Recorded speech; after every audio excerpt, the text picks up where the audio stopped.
Hi everybody, this is Dr. Flasky of Flasky Chiropractic and Acupuncture, and today we're going to continue our series on the diagnostic musculoskeletal ultrasound. Today we're going to be focusing on the shoulder, but specifically the rotator cuff. The rotator cuff consists of 4 different muscles, but there's usually only one that gives people a lot of problems. That's the supraspinatus muscle.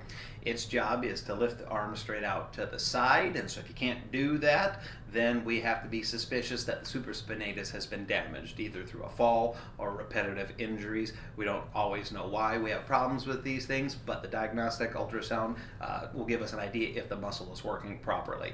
So what we're going to do is we're going to go to that video. I'm going to show you what that muscle looks like when it's working properly, and if it's not, then we would look a little bit more into the shoulder to see if we can figure out what's causing the problem and whether or not it can be treated conservatively or if we need to move it on somewhere else. Okay, so we're looking at a still image of a shoulder right now. This line right up here represents the shoulder blade, and this white curved thing, that's the supraspinatus muscle. That's that main rotator cuff tendon that we're interested in. This white line below it is the humerus, or the upper arm bone. This muscle comes out underneath the shoulder blade, and it connects to the outside of the arm bone. And when the shoulder comes up like this, then this humeral head, this bone, will rotate in the ball and socket over here, and then the muscle should slide right underneath that bone. And what we should see is that the muscle smoothly goes under there. If it's not working properly, then we'll get some bunching of this white muscle up against that bone, and that is what causes some damage to the rotator cuff if that goes on for a long time. So let's just start that video and see what happens.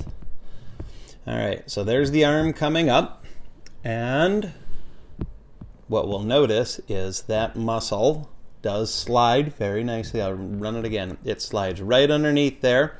No bunching, like if you were to push a rug up against the bottom of a door in the little gap and then try to push it through, it might bunch up, but if you pull it through the other side, it should slip under just fine, which this one does. So that is the proper motion of a supraspinatus when the shoulder goes out to the side. And that's a healthy looking rotator cuff. And so if you're not seeing that, then there's definitely a problem with the shoulder that needs to be addressed, and we'll get into some of that in a different video. But that's the normal supraspinatus.